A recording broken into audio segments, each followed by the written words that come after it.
Being a functioning human adult is hard enough as it is most of the time in the world we live in.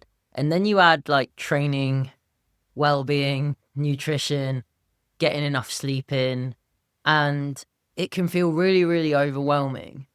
And I think when you're a person that has trained for years and years and years, there's loads of little things that you do and that you learn along the way that eventually just become muscle memory. You do them every day for yourself because they just make sense. They help you set up your life in a way that makes things easier for you and that creates a much lower barrier to entry for getting yourself to the gym, for getting yourself out on a run. And I think that's why for a lot of people in their first year of training, it takes them ages to find a vibe and it feels really, really hard.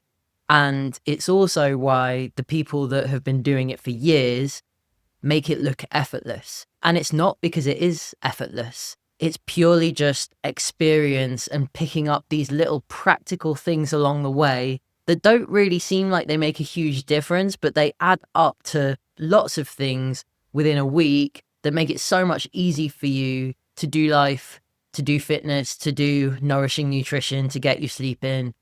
And we wanted to share that with you today. So welcome back to another episode of the podcast team. I brought Talia back today to talk about training hacks, the unsexy stuff that we have been doing for years and years and years that feel like nothing. But if you don't know they exist or you don't know that they're helpful, you might not have even thought to have tried them. So we have a natter today about useful practical tips that we can incorporate alongside training, alongside nutrition, alongside life that makes existing as a person that wants to strength train, that wants to run, that maybe wants to explore other modalities of fitness and sports. It makes it all easier because all of these little things add up and the barrier to entry is just so much lower and everything just feels more manageable. So let's do the thing. Welcome to Small Gains, the inclusive strength and running podcast where we celebrate progress over perfection and chase intentional incremental gains in our strength and running. Here we believe that small consistent steps lead to big transformations in our training, our lifestyle, and our overall well-being. If you're new here, welcome to the most wholesome corner of the fitness industry. If you've always felt a little bit like an outcast to mainstream fitness norms, welcome. That is why this exists. You're going to fit in amazing here, I promise. Rig feels good, body feels good, brain feels good. I'm happy, I'm excited. Yeah. You know what? Yeah. Like, that's actually how I feel this week as well. And that's and it feels like the first time in a long time. And it's almost as if the sun's come out and suddenly everyone feels amazing. And I'm like, yeah, I feel great. It's awesome. Literally that as well. Like, I'm so glad to hear that you're feeling up for it though. Like, yeah, you've come out the end of a really busy sort of chunk of time, haven't you? yeah, it's been bonkers. So just like, I had like 2 weeks to just exist post-marathon. I just worked, like took care of my clients, didn't really make any content or podcasts, didn't really do anything apart from socialized, went out a couple of times, took care of day-to-day work and tiny bit of training. And now, yeah, just feel so much well rested, super excited about like new training block, going into the gym on fresh legs. Whoa, crazy. What a concept. Dream. Thanks for having me back. I'm so yeah. delighted to be back. And like, hello, everybody that is listening, because it's just nice to be back. I had so much fun the last time we did this podcast and the response was really positive and I made loads of new friends on the internet and I just love it. So yeah, thanks for having me back. And hi, gang. Hopefully you haven't been like, oh, not this one again and turned it straight off. No, what you're joining Rianne Francis as the only other person that's come on twice. So yes, you know, it's a rarity. Buzzing to have you back. What are we talking about today? Okay, so the plan today, and I want to talk about really practical advice for people who are training, people who like run, lift, play sports. Practical advice, because I feel like we get poured so much advice about like how to optimize, but actually just the basics, the how-tos of things that we really take for granted because we've been doing this for so long. But somebody who's new or maybe just hasn't been taught like how to do the basics. This isn't necessarily like too much around mindset. It's not too much around like really tough lessons that we've learned. It's just really practical advice, like from your like older sibling of the fitness world, Yeah. come and show you how to do it. Like mum and dad give you all their unsexy practical advice for hybrid training, essentially. Yeah, exactly. Uh, Exactly. And I mean, unsexy, I can't, can't comment I mean, that. the unsexy stuff is the best stuff in fitness. Like Yeah, true. sexy stuff, otherwise great, but the unsexy stuff within fitness is my favorite thing to talk about. So Yeah, I it's would the go for it. unglamorous, unsexy. Yeah. We've got like 4 little categories for our practical advice. Pick a starting category. Let's start with gym kit. Yeah. You share one of yours, I'll share one of mine. So this is my number one. And like, I learned this about 5 years ago and it's changed the game for me. Do not use fabric softener or laundry detergent that has fabric softener in it to wash your gym kit. Okay. If you ever have like had really nice gym kit and you've washed it a few times and suddenly you're like, oh, it's just losing its stretch and it's losing its like support as well and its shape, it's the fabric softener. It breaks Oh. down the lycra. It just ruins your kit. So that's my number one, basically. Because I hate buying loads of clothes all the time, but I wear so much sports kit, like 4 times a day, I'm having to change my kit. So yeah, no fabric softener. And the washing load is the worst as well. The more that you're washing, if you're using fabric softener every time, essentially you're just disintegrating your gym kit basically. Literally just disintegrating it. If you're wearing like, if your leggings start falling down, it's because you're using fabric softener. Honestly, it's just the biggest tip ever, especially if you're investing in like nice kit, I Yeah. found that I was much more willing to invest in nice kit when I knew that it's going to last longer. And now if my partner washes my kit, I'm like, don't you put fabric softener in there? I'm also Fair. allergic to it, but that's separate. So yeah. Yeah. No, that's a really good one. I had no idea about that. And also, like, I'm so much of a boy, I barely even remember to put fabric softener in as it is. Just check. I know I don't use it anyway, but just check. My number one is buy secondhand gym kit or trainers from rich people on the internet. I learned this in the pandemic because everyone bought like new fitness stuff in the pandemic. Everyone that like couldn't leave the house and would normally like spend, hundreds of pounds on nights out, they like all invested in new hobbies that they never really did. Like CrossFit, cycling, bought home gym kit, new trainers, everything.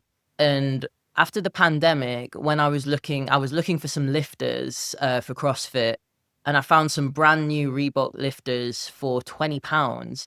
And then I Ooh, looked at the nice. price of them, and they were like 170 new. And I'm like, what's wrong with them? And then I looked for some Metcons, some like limited edition ones from like Matt Fraser, and I liked them because they were gold and black. They're my brand colors, so I was like, I'll have a Me. look for them. Found them for £40. They go for like 340 on eBay.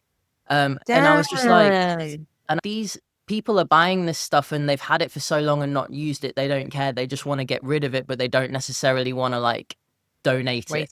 And Yeah. I've got all of my like lifting shoes, like so much of my like quite high quality gym clothing from Vinted or Facebook Marketplace. It's also so good for like wearables. So like your watches, your heart rate monitors, because people buy them with all the best intentions and then don't use them and then just want to get rid of them and make a little bit of money. It's better than buying new. You're saving money. But I think also I didn't realize how many people buy things new and then just don't return them. Like they just don't, and then they just sell them.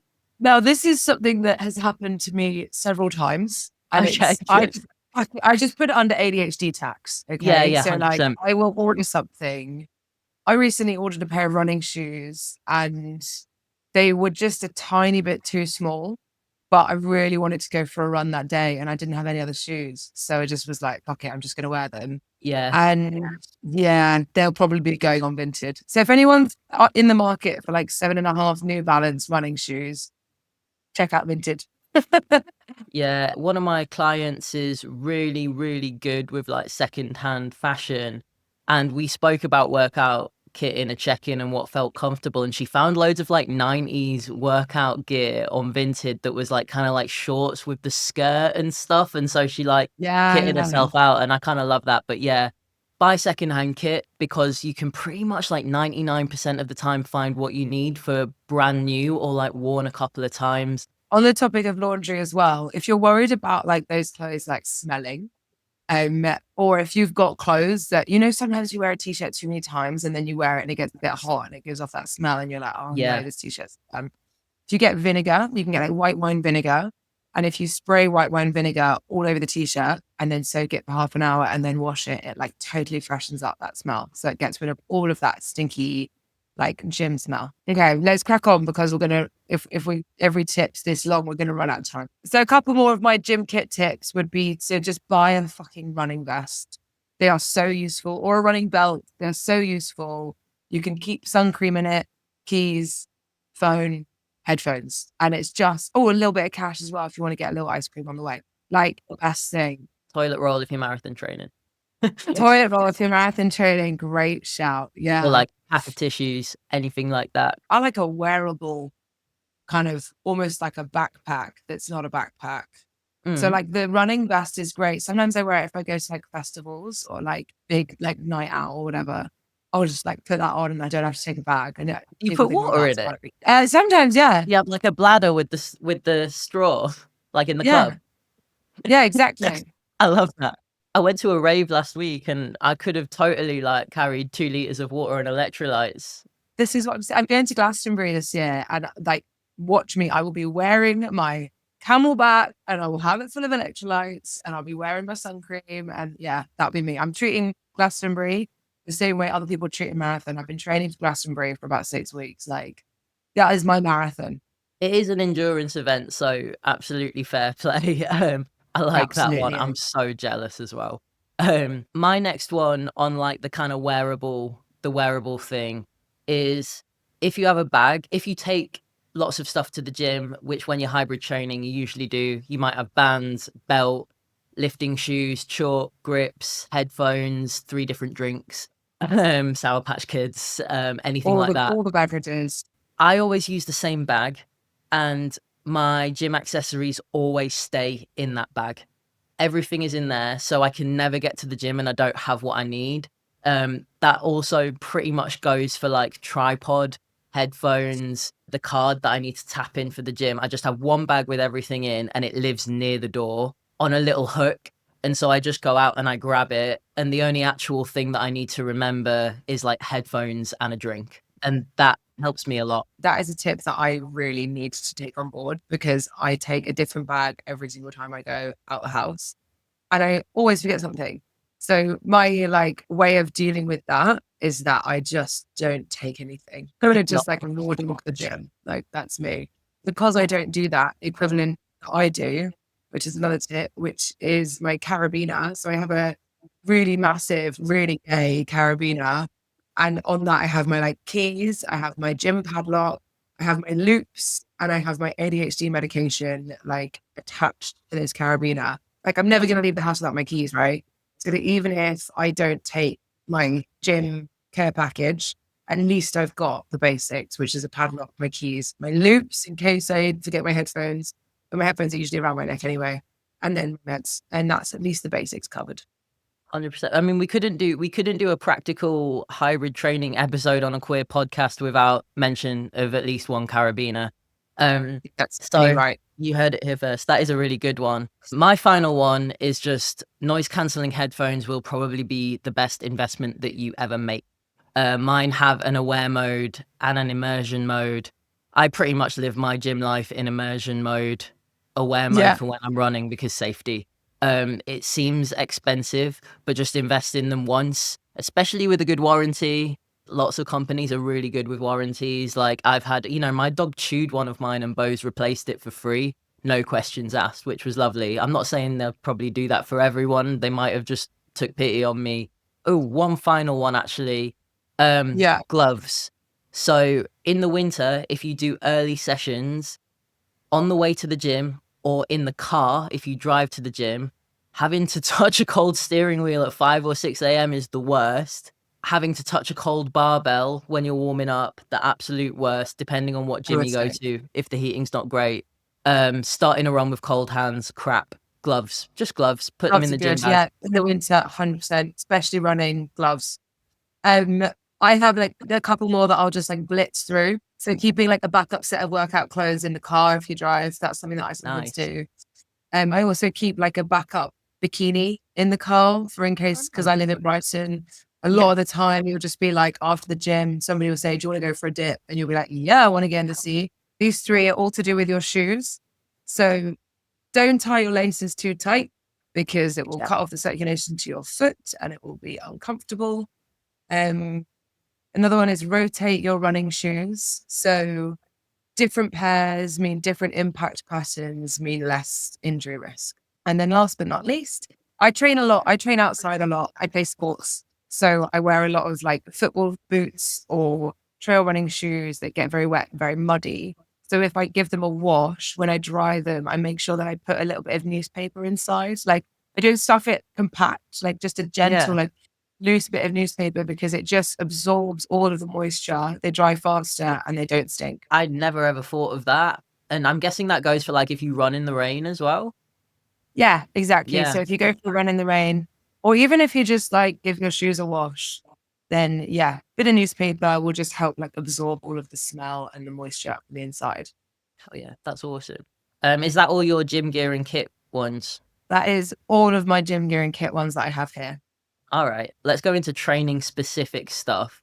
I haven't got many of these, but two that I swear by about physio, rehab, and prehab. If you're rehabbing an injury or you have to do, ongoing physio work, it's pretty tedious and it's very repetitive. My two practical tips for this: the first one is if you watch TV, do it in front of a TV on an evening. Have your dinner, sit and watch a bit of Netflix, do your physio in front of the TV, and then it just feels like you're not really doing it because you can kind of lock in on something else.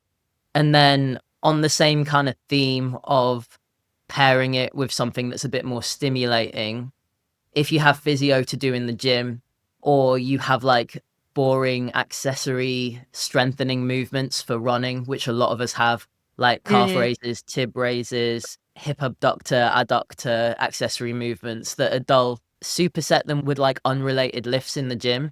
So if you're like bench pressing, do your calf raises. If you're like doing a lat pull down and you have some physio or rehab movements to do related to something else, just superset them. It's just so yeah. much more efficient. It's so much more stimulating, and it doesn't actually take you that much more time when you add it all up, and then you're not having to do it separately. Like, Yeah, that's a good one. It's kind of like a spoonful of sugar will like help the medicine, you know? Yeah, yeah. I like that one. I think I do that intuitively, but I hadn't really thought of that as like a tip. But it is, that's such a hack. What I do with my clients and on my like Fast and Ferocious group program, I pair a lot of the running accessory movements that people might find quite tedious with some of the funner stuff. So, and if Yeah. you're resting longer and you're lifting heavy, got a long rest period, it worked perfectly. Yeah, exactly. Sometimes I like will encourage people to warm up with mobility Hmm. so they can get their mobility in and it's doubling as a warm up. It's more interesting than just like jumping on a treadmill for 5 minutes or like Yeah, jumping on a run for 100%. 5 minutes.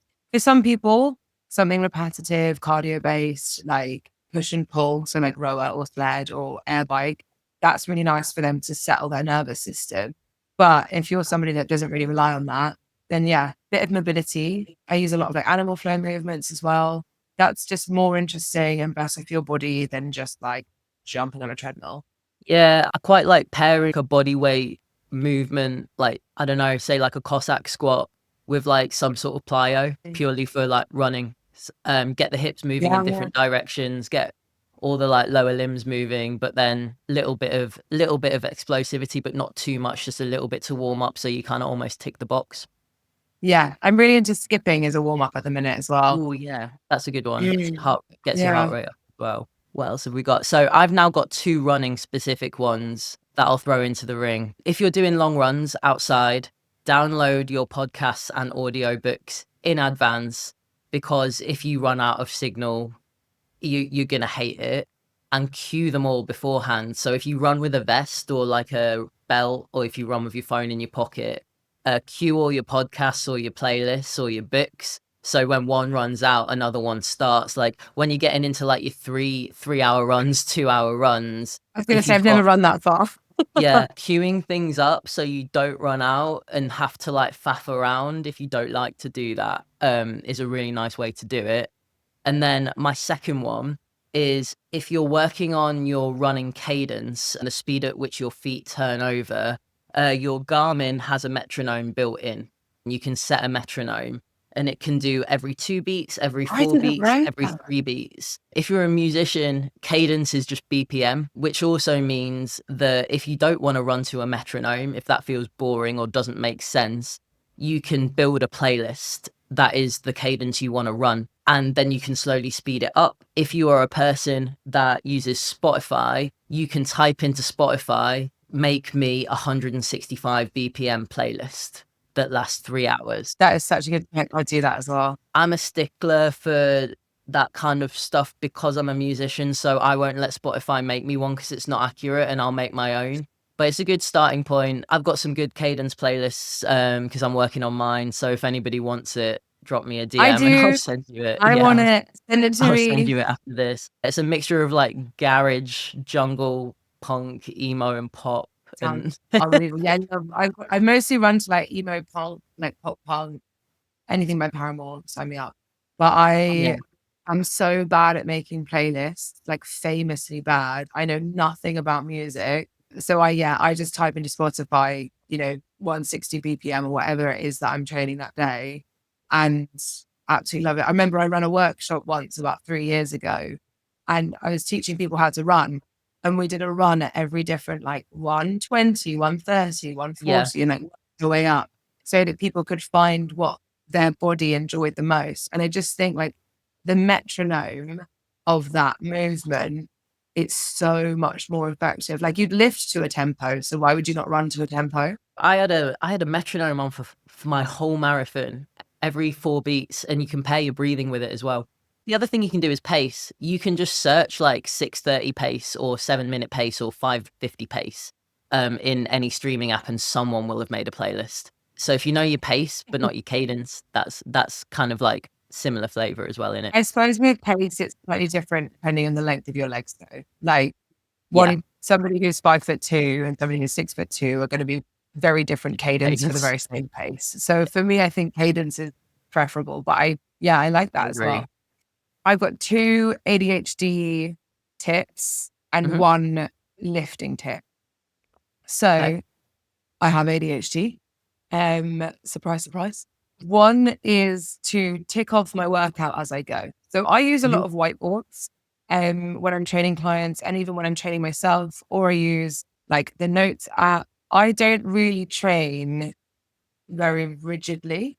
I don't have training blocks. That's just the way I've always done it. It's what my body likes, it's what I like. The creative process of putting the workout together is half the fun for me. Mhm. So that's my preference. But what I do is I always write it down and I always tick it off as I go. So I might put on the whiteboard in the gym 6 circles to symbolize 6 rounds. And then after every round, I'm ticking it off because I need that accountability and that reminder and that dopamine hit to be like tick. Otherwise I just get distracted and lose motivation, lose energy. The other ADHD trick is using your camera or your phone and recording yourself as a form of body doubling. So, Mm. or even a mirror. So for some people, they don't like standing in front of mirrors, and that's absolutely fine. Some people do, they really love it.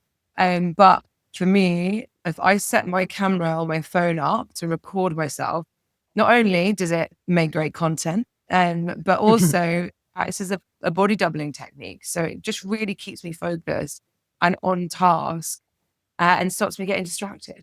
And I can't go on my phone. So there you go. Yeah, and then if you want to look at your form for any of your lifts, Exactly. Form check as well. yeah, I Uh, actually find body doubling so helpful. I think also the idea of like putting your phone up with the camera on, that you can't check, you can't pick up your phone then. So it's also kind of making you not do like a scroll on your rest periods. If you're a person that ends up like distracted, I do all the time, then probably pretty helpful. It also is like a break from your phone. So even if somebody does message me or text me, like I'm not going to get it because my phone's set up over there. So Yeah. it's like stops me from getting distracted. I get about 200 WhatsApps a day for work. You're probably the same. Like Yeah. a lot of WhatsApps. My phone's constantly just pinging, pinging, pinging. So just having that break from it is really nice. Bit of me time. Yeah, I like that one. Anything else on the training specific list? Last one, and this is something I can't remember where I heard it. Lift light weights like they're heavy and lift heavy weights like they're light. So when I like you're setting up for your warm-up set, your light lift, visualize it as a very, very heavy lift because it's a great way to like really groove in with your technique and prepare your kind of body and brain for a heavy lift so that you're going into your heavy lift already prepared and you can just let autopilot take over a little bit and be like, this weight doesn't weigh anything. This is fine. And then just lift that that. as if it's super light. That was awesome.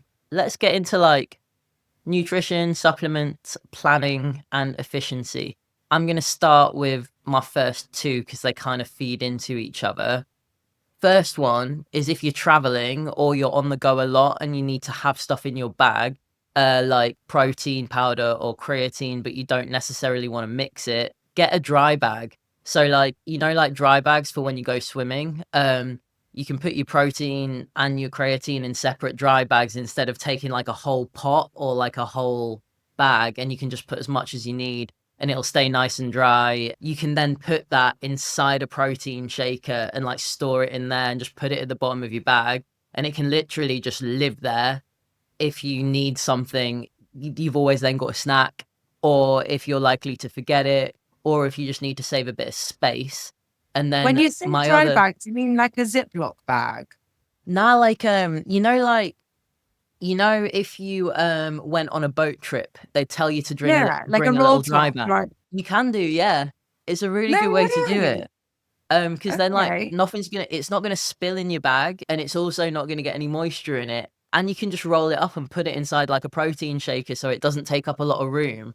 All the dry bags that I have had like far too much like seawater in there. I feel like they would be contaminated. If I'd be eating my protein, I bet, this tastes a bit like salty and fishy. And then, no, I Yeah, don't eat, eat it like you'd French need like fire. a dedicated one. Yeah, Uh, dedicated protein dry bag. Yeah. But the other one on top of that is just always having snacks in the gym bag or in your bag for life. I am the person that will always have a bag with a couple of protein bars or some dried fruit or some squares bars or some saurine. I will always be the person that has a source of protein and a source of carbs in their bag, because I tour a lot. People will laugh at me the amount of snacks I always have when I'm on tour. But I'm also the same at like races and comps. I always take a little bit more than I need. You don't know when someone else might need something. You don't know if you're going to do a lift, get a little bit lightheaded, need some carbs. You don't know if you're going to get stuck somewhere or, spontaneously go out and I after feel work. like we would be a good like pair because I would take nothing. And I'd be like the person that's going around being like, does anybody have a squares bar? Yeah, I'm that like coach when their clients have events. I'll be like, "Do you want a saurine? I've got one in my bag. I've got a squares bar." That is that is what I need. I'm all right with my guys, like my clients, because when we're in the gym, I'm okay. I tend to have like quite a lot of like, herbal teas on the go, or like if Oh, somebody needs a nice. little like mini orange or a clementine, I'm usually trying to give everybody a little orange. But reason we should be doing this as well actually is my partner gets the worst low blood sugar. And Yeah, when they're low blood sugar, like when they get like run out of steam, that becomes my problem in a very big way. And I need to like get snacks immediately. Otherwise we're gonna have problems. So yeah, that's a good shout actually. I think I tend to have snacks randomly scattered across my life, like little oat cakes and cereal yeah, bar, baby bells. But then if I thing is if a baby bell sits in your backpack for too long, you don't want to eat that. yeah. No, it's got to be long life. and other things you can do, like keeping like a can of like full sugar soda in your car for like mega emergencies. It'll just always be there Yeah. for low Okay, blood I sugar. like this plan. Yeah. All right. Cool. What you got? I've just written in my notes medules. I think what I meant by that was medjool dates. So I eat a lot of medjool Oh, sorry. dates. So if I'm going to the gym, I don't take pre-workout, I don't drink caffeine. I just have a medjool date, maybe a spoonful of peanut butter. And that's got enough sugar and carbs to last me a whole workout. So medjool dates, they're amazing. Not Oh great for yeah. your teeth. And my dentist is probably mad at me for always eating medjool dates throughout the day. But hey ho, can't win them all, Good right? whole food, right? Yeah, yeah, exactly. My other ones are around like storing and preparing your food. So Mhm. always whenever I get in from the supermarket, and this is something that I've learned recently, when I get in from the supermarket, I take all my fruits and veggies that I've bought and I prepare them and I chop them and I wash them. Because if I just chuck them straight in the fridge or chuck them in the bowl, I'm not going to eat them because there's one more step between me picking that up and eating that piece of fruit. So I wash them all and I prepare them and I store them. This is a big one as well. Something that I learned not too long ago was to cut up like carrots, cucumbers, celery. And if you store them in water, like submerged in water, not with vinegar in it, not pickling it, just like submerged in water, they stay fresh for like 10 days. So Oh, you can sick. just have this like vat of a water and you just chuck loads of obviously fresh water each time, but you just chuck loads of carrots and celery and cucumber and you just go to the fridge and you just grab a handful, you shake it off, and you're good to go. Yeah, I love that one. You can do that with like I've seen on TikTok like people doing that with like lots of veggies, like spring onions and stuff like that. So you can probably do it with most stuff. Well, I think the idea is that because there's water, it's creating a seal, so no oxygen is getting to the vegetables, so it doesn't Yeah, oxidize the vegetables. Oxidize or oxygenate? I don't know. I'm not a one of scientist. them.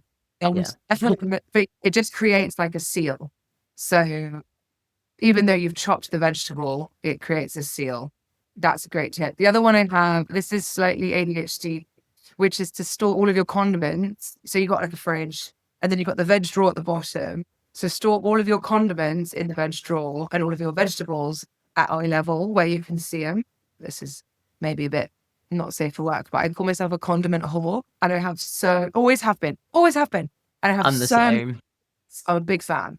So yeah, they all go in the veg drawer and then all the veg goes out because if I don't see the vegetables or see the actual whole foods when I look in the fridge, chances are I'm just going to have Marmite and toast. Out of sight, out of mind, very much with ADHD as well, isn't it? And No, I'll also take that. like then you get like pissed off with yourself because you've spent money on them and you've forgotten about them. Yeah, and wasted it, and they just go mushy and gross, and then I'm not going to eat them. So yeah, Yeah, and then you have to clean the fridge, and that's like another thing that you have to do that you don't want to don't do and that even you probably talk to me forget about about and it'll cleaning get the worse. fridge. Cleaning the fridge is literally like my hell. If I go to Same. hell, then it will just be fridges that need cleaning. That would be me. Yeah, it would be that and like washing up for me for sure. Oh yeah, I Um, fucking hate washing up. so my last two kind of tie into each other. The first one is if you're a person that likes to buy like little snacks like protein snacks or like protein bars, bulk order them from discount sites instead of buying them singular or full price from like Yeah. supermarkets or websites. NutriCircle is basically a company that they basically buy lots of different types of like supplements, snacks, like gym fitness focused, that are near their use by date or past their best before date, and they sell them for heavily reduced, and they're always great and they're always absolutely fine. Same with like, being able to get like a box of like 12 protein bars from like bulk, my protein. But then you've got like TikTok shop where they have some crazy deals on like bulk buying. And this can be with any cupboard staples as well. And also the app Too Good To Go have started doing like ordering online for like cupboard staples, and they have like a section for like supplements, protein bars. You can get a lot of stuff in bulk quite cheap without having to pay full price or buy single serving Yeah. ones. And so that's super, super handy, saves you a bit of money. And then my last one is just make sure you always have your cupboard and your freezer staples for the days where you have just not done a food shop, you can't even think what you want, always have something in your cupboard and your freezer that you can make a 5-minute meal out of. Like, have your frozen veg or your frozen fruit in there. It can live in there forever, but it can just be your backup. Frozen protein sources in the cupboard, pasta sauces, rice, pasta, noodles, anything like that. This is what baffles me. I'm a fresh pasta girly. Like if you buy a bag of fresh pasta and chuck it in the fridge, it can last for 3 weeks. It never Yeah. takes me that long to eat it because I'll eat it immediately because it's delicious. But Hmm. it can last for 3 weeks, and it's like it's whole foods. It's not. I mean, it's still processed, but it's still got like some nutritional value to it. Hmm. The fridge needs to be full. Like you need to have ingredients Yeah. in the fridge. Otherwise, how are you going to eat? My fridge and my cupboards are always like, and it's such a privilege to even say this, but they're always overflowing. I shop at like Aldi. So whenever I go, I just think, I'm just going to get another tin of chickpeas. You never know. I'm just going to get another, tin of something or a bag of lentils or like, whatever. I don't use a lot of protein supplements. I use creatine. That's another tip. Like if you're not using creatine, chances are you probably should. It's the Hmm. easiest, most well researched, least expensive supplement out there. And it just makes things so much easier. Yeah. 100%. Last ones then, quick fire. Getting up and getting organized. I've got two. My first one is brutal, but it works, and it just works. It's horrible, but it works. Alarm clock, not your phone. Other side of the room for the early wake up sessions. Especially in winter. It goes off. You have to go on the other side of the room to turn it off. You'll think about getting in bed because you'll getting back in bed after because you'll want to, but then you'll realize, well, this is the time I wanted to be awake, and now I'm already stood up. So then you Mm. just do your thing. So if you have trouble getting up and you are getting enough sleep, but you still have trouble getting up, another bit of an ADHD one, also a bit of a seasonal affective depression one, that literally turned my life around, just buying an alarm clock and putting it on the other side of the room. It also stops you scrolling. Yeah, you can't scroll, you just have to get up and get out. If I need a second to like come into myself, I'll sit on my bed, but I won't get back in it. Like, because I'm like, no, because this is not what you want to do. Mm. And so that's changed my life. My version of that is no snooze. Yeah. There's no snoozes in my house. Like I am not allowed to press snooze. If I press snooze, it's game over. You know how people set like an alarm every 5 minutes? Nope, That's you me. get one alarm and you're not allowed to snooze it. And if you don't get up, that's it. You're gonna miss You work. popped it. Yeah, Yeah, that's you actually fucked. really good. Yeah, I'm a snoozer, so that's why I have to do the alarm over the other side. And I even do a backup one on my phone just in case I like forget, because obviously sometimes I will forget. And then Yeah. my final point on like getting up in the organization, if you take meds, specifically ADHD meds, because they're a stimulant and you need to take them first thing. I take an ADHD medication and I take an antidepressant that are both stimulants, so I have to take them early.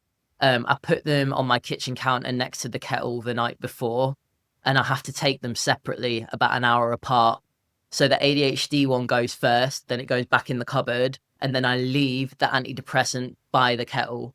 And I have reminders Mm, on my phone, but it's not enough. So it mm. means that if I do forget, when I go to the kitchen, which I will obviously do multiple times a day to eat and drink, I'll see Cup of them tea. and then I'll check if I've ticked them off. If I've not ticked them off, then I know I've got to take them. Because sometimes I was taking like double doses of ADHD meds and fluoxetine, and yeah, Mm. that's not what you want to do. So meds on the counter absolutely changed my world getting organized. Because if I missed them, then it would throw my whole day. Stuff would not be enjoyable. That's a really good one. I could afford to get more organized with my meds, but I just go with by vibes at the minute. The other one is, I've just thought of this now, but actually it's a good one. The getting up early crew is really the like getting set up the night before crew. So no one just gets up at 5:30 to go to the gym and like it's not just like, oh yeah, I'm just one of those people that can get up at 5 o'clock and go to the gym. No, that person prepared for this the night before. So getting up at 6 is really bed by 9. And bed by 9 is really organizing yourself by 8:30. So it's like, you don't just get up at 6 o'clock. All these people that are getting up early and going for a run, it's not because they're in some way built different. It's because they have prepared themselves the night before. They've like laid their clothes out on the chair in their bedroom. They've put their meds by the kettle. They've, put their protein shake in their protein shaker, not water yet, but just the dry powder. Like, they've done all these things the night before so that when they get up in the morning, there's 5 less things stopping them from getting to the gym. That's what we can maybe close out on, is just like, so much of what we've spoken about is around preparation to remove barriers between that feeling of like, oh, I think I might go and work out, to I'm working out. Yeah, and I think the one thing that comes up a lot in like conversations I have with my people is, well, if I want to go to the gym, I've got to do this, and then I've got to do this, and then I've got to do this. And you're almost like you're putting the barriers up yourself. Whereas if you sort of reframe that to, I want to go to the gym in the morning, that means I need to go to bed at this time. That means I'm going to leave my cup out on the counter, leave my meds out on the counter. I'm going to put the filter in the V60, and I'm going to put the coffee pot, like the pot of coffee next to it. Keys, headphones, all on the counter, clothes laid out. All the stuff that takes 5 minutes the night before that you will faff about in the morning, especially if you're like me, just looking out for like future self. So it just makes things that little bit easier. None of this stuff is groundbreaking, but when you consider all of it, it's the difference between making things a little easier for yourself, I guess. But what's really is interesting as well is like we've, yapped on for like an hour, and there is so much that goes into it. So if you're new to it and it feels like a lot, that's because it is. We've been doing this for a really long time. And even now, like, you never stop learning. So if it feels like a lot, that's because it is. It's like learning a new language. And sure, you and I are fluent in that language, but there's always going to be new vocabulary for us to learn, like if we're going to stay with metaphor. Yes, Small Gains family, that was Talia on the podcast again, talking about all the little practical things. I learned some cool stuff on that one, and I hope you did too. If you found any of this particularly helpful or particularly life-changing, or if there's anything you'd maybe add to this conversation, drop a comment wherever you're listening to this on YouTube or Spotify, or drop me a DM on Instagram. I'll put all Talia's links in the show notes, and if right now you are struggling to find a place to start with your training, don't struggle alone. Drop me a message. Feel free to reach out via my website, via Instagram, via the form in the show notes, and let's have a chat about what coaching options might help if you're a person that wants to finally start doing the stuff. Take it easy, everyone. That is me out. Love you.